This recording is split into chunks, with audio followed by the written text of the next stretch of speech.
Добар ден, време е за пладневните вести. Останете со нас наредните 20 на минути и информирајте се за актуелните случувања денес.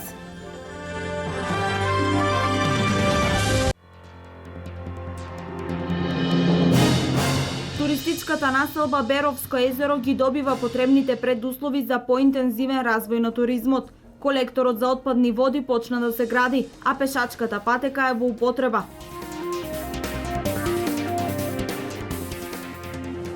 Реконструкцијата на градскиот трговски центар од почетокот ја следат гласини за наводна нелегалност. Инвеститорите и локалната власт ги демантираат гласините.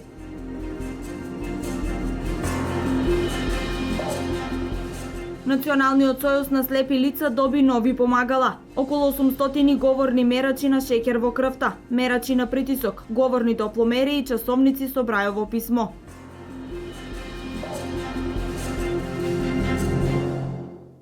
Македонската дијаспора е нераскинлив дел од македонското ткиво и правото на глас не треба да ѝ се одземе, без оглед на причините поради кои се иселиле од Македонија. Во најголем дел нашите луѓе од странство придонесуваат за развојот на Македонија.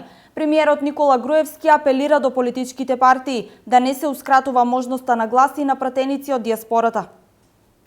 Би апелирал до сите политички партии да не се ускратува можноста не само на глас на дијаспората, туку и на нивни пратеници. Тоа ќе значи дека ние, овдешните политички чинители, сакаме да го тргнеме нивниот став, нивното мислење, да не се почитува, да не се слушне во парламентот и така натаму. Она што во изминатиот период се предлагаше, беше не да се укине гласањето на дијаспората, туку да се направат такви законски измени со кои што дијаспората ќе има еден или ни еден пратеник. Тоа е некоректно кон нив. Доколку, например, опозицијата или било која политичка партија има некои забелешки на изборниот процес, например, некои неправилности или слично, ние сме целосно отворени да ги разгледаме, да промениме нешто, да спроведиме, да смениме, да подобриме, да надградиме. Но не и да се направат закони со кои што де јуре дијаспората ќе има 3 пратеници, но де факто во реалноста кога ќе дојдат изборите ќе имаат ни еден или еден. Такво нешто мислам дека не е фер, не е коректно кон луѓето од дијаспората да им го правиме. Туристичката населба Беровско езеро ги добива сите предуслови за поинтензивен туристички развој. Почна изградбата на колектор за отпадни води, а пешачката патека околу езерото секојдневно се користи од посетителите. Туризмот е главниот адут за развој на локалниот економски развој на општина Берово. Голем број на инфраструктурни проекти кои општината ги реализира заедно со владата на Република Македонија се за развој на туризмот и привлекување на туристи, цел која од година в година добива на значење. Вчера во присуство на премиерот Никола Груевски и министерот за транспорт и врски Владо Мисајловски представени беа 2 значени проекти за општината и развој на туризмот. Сите инфраструктурни објекти кои ги изградивме благодарение со средства од владата на Република Македонија, а предмалце одевме по истата и сега се наоѓаме, е велосипедско-пешачката патека, која е во должина од 1680 метри и вредноста на објектот чини 11 милиони денари. Но за да биде комплетирано и да се продолжи и во иднина со изградба на инфраструктурата, се изработи проект за продолжување на колекторот за фекални води, кој колектор е во должина од 800 метри и ќе ги опфати и понатаму ново изградените викендици и хотелите кои сега користат септички јами и го загрозуваат квалитетот, тоест на водата на Беровско езеро, од каде градот и општината црпат сурова вода за пиење. Малешевијата е најголемата воздушна бања во државата, затоа приоритет на владата на Република Македонија кон овој крај се развој на туризмот и заштита на животната средина. Проектот за изградба на фекална канализација и приклучување на хотелот VIP, како и сите туристички капацитети и вили од туристичката населба кон овој систем е неминовна потреба на градот Берово. Берово е познато по својата природа и чиста животна средина. Колку и да се развива туризмот, мора да се внимава на ваквиот бренд на Берово.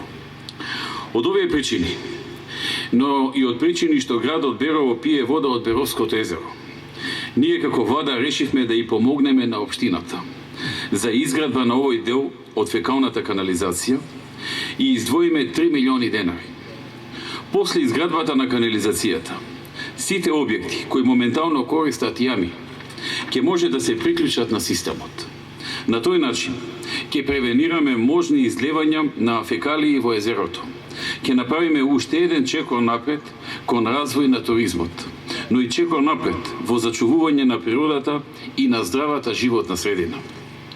Почитувани присутни, туризмот и понатаму останува во фокусот на нашето внимание. Со инфраструктурни проекти кои ќе креираат една содржинска страна и реално веќе помагаат за оваа прекрасна средина да биде достапна за сите. Ова е моја прва работна посета како министер за транспорт и врски со убав повод да се означат два проекти за кои верувам дека ќе допринесат за развој на туризмот во општината. Сакам оваа прилика само да ве потсетам дека во месец март во Штип имавме голем народен собир кај што премиерот Никола Груевски пред сите граѓани, односно пред целата јавност, најави дека ќе отпочнеме со изградба на делот главен колектор. Денеска тоа и се случува, денеска почнуваме да го градиме. Проект кој со финансиска рамка од скоро 3 милиони денари, што значи за окружување, обезбедување и заштита на природата, на животната средина и целосно оформување на комуналната инфраструктура во оваа туристичка насока. Денеска сме тука и за проектот за пешачката патека околу езерото, кој е многу важен аспект да се има соодветна содржина за рекреација и можност да се ужива во прошетките околу ова прилово Беровско езеро. Говорам за проекти за кои владата ја соглед на нивната потреба и оцени дека со нивна имплементација генерално ќе се зголеми туристичката понуда во земјата. Владата на Република Македонија за изградба на пешачки патеки околу езерата инвестираше над 3 милиони евра, во кој е вклучена и пешачката патека околу Беровското езеро. Денес се одбележува Денот на армијата на Република Македонија. По тој повод денес во Штипската касарна Јане Сандански се одржува свечен прием. Беше положено цвеќе на спомен обележјето Македонија, а традиционално се одржува и тактичко-технички збор. Денешниот дан, 18 август, го празнуваме како Ден на армијата на Република Македонија, е ден кога во 1943 година на падините на Славе планина е создадена првата организирана формација на македонската војска, ден кога беше формиран баталионот Грчац. По осамостојувањето на 8 септември 1991 година Македонија формираше армија со собствени сили и капацитети за нејзино функционирање. Прво, регрутен состав, која во годините што следа прерасна во целосно професионална армија. Реконструкцијата на градскиот трговски центар во Штип од почетокот на градежните зафати е причина за ширење разни информации во јавноста за наводната легитимност и исправност на реконструктивните зафати.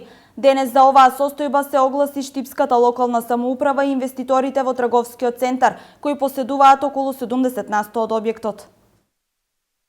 Во јавноста подолг временски период од одредени медиуми беа пласирани разни дезинформации околу реконструкцијата и доградбата на трговскиот центар, по однос на тоа дека целата постапка за добивање на градежно одобрение од страна на градоначалникот на општина Штип била незаконита, како и информацијата во последните денови дека од страна на министерот за транспорт и врски одобрението за реконструкција и доградба на трговскиот центар Штип било поништено.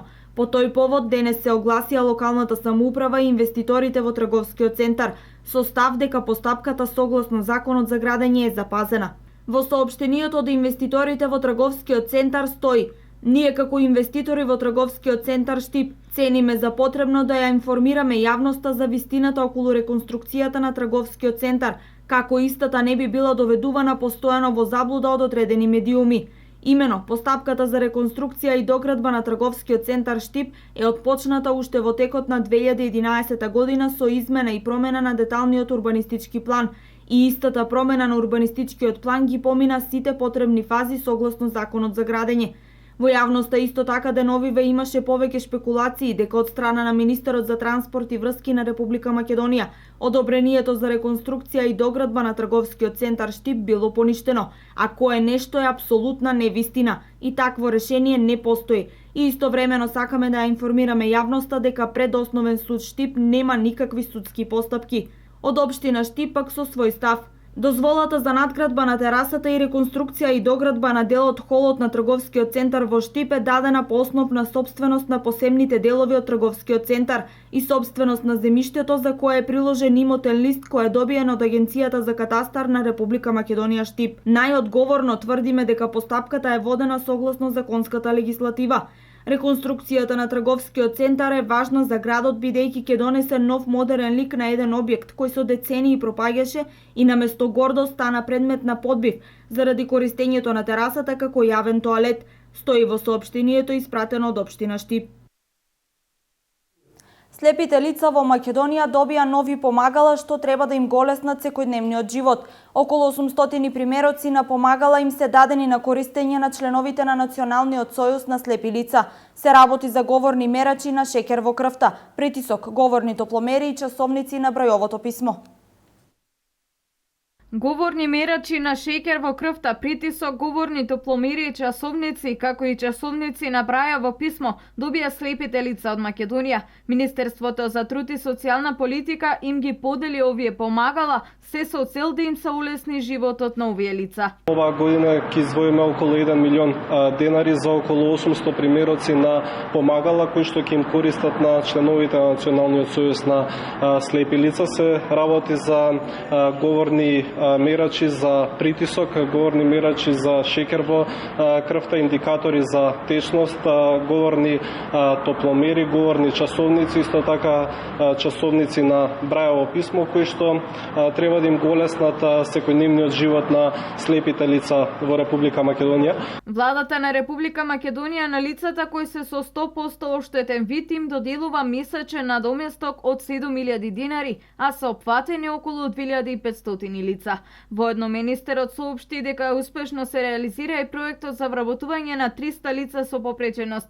Веќе голем дел од нив се вработени во 105 институции. Овој проект е во завршна фаза на реализација. Со истиот им помогнавме на огромен број на граѓани од најразличен вид и степен на инвалидност. Практично со огласот ги опфативме оние најранливите лица со инвалидност кои што полот период се без работа и кои што се во најтешка материјална состојба. Опфатени се лица од сите видови на лица со инвалидност, односно и слепи и слабовидни лица и глуви, глувонеми лица. Исто така опфатени се лица со комбинирани пречки, лица со интелектуална попреченост и лица со телесен инвалидитет. До сега над 200 лица веќе работат во јавната и во државната администрација. Министерството за труд и социјална политика и владата ќе продолжат и понатаму со мерките за подобрување на животот на лицата со инвалидитет, истакна министерот Спасов. Центарот за јавно здравје Штип во координација со Министерството за здравство во четврток во период од 5 до 8 часот ќе изврши втора авионска адултна дезинсекција на поплавените подрачја во Штип и Карбинци. Прскање против комарци во истиот период ќе се изврши и во Кочани. Се информираат пчеларите да ги заштитат пчелите за време на прскањето.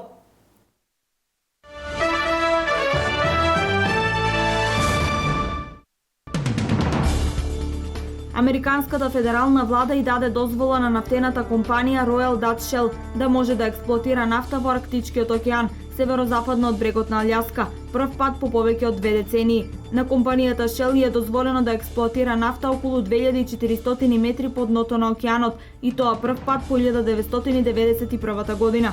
Внук на Нелсон Мандела е уапсен под сомнение за силување на 15 годишно девојче. Според представник на родителите на девојката, инцидентот се случил во ресторан во Јоханесбург, каде девојката била со пријателите. Бабата на младиот човек и втора сопруга на починатиот поранешен претседател на Јужна Африка се обидела да го реши проблемот и испратила свој представник кај таткото на девојката, за да се откаже од барањето за апсење, но тој одбил. Бројот на загинати е 21, а на ранети 123 лица во експлозијата во Банкок. Досега е потврдена смртта на 10 тајланѓани, 1 кинез и 1 филипинец. Од рано утрово експертите од тајландската полиција се на нозе и на местото на експлозијата бараат докази за да утврдат кои се извршителите на нападот. Поред властите, напаѓачите се странци кои сакале да му наштетат на туризмот и на економијата на оваа земја.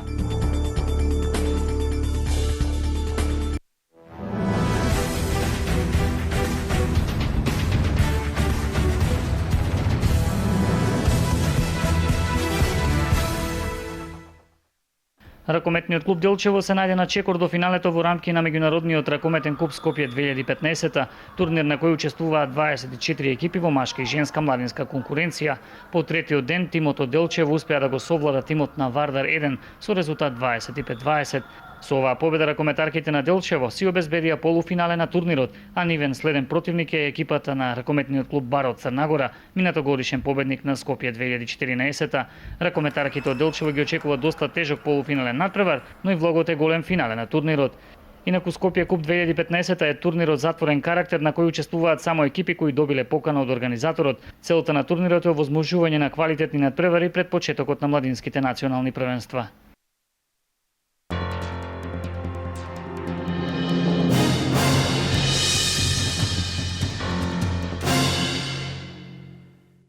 Ова е се во ово информативно издание. Повеќе за денешните актуелности гледате во Дневникот во 16:30. Имајте пријатен ден со Канал Плюс.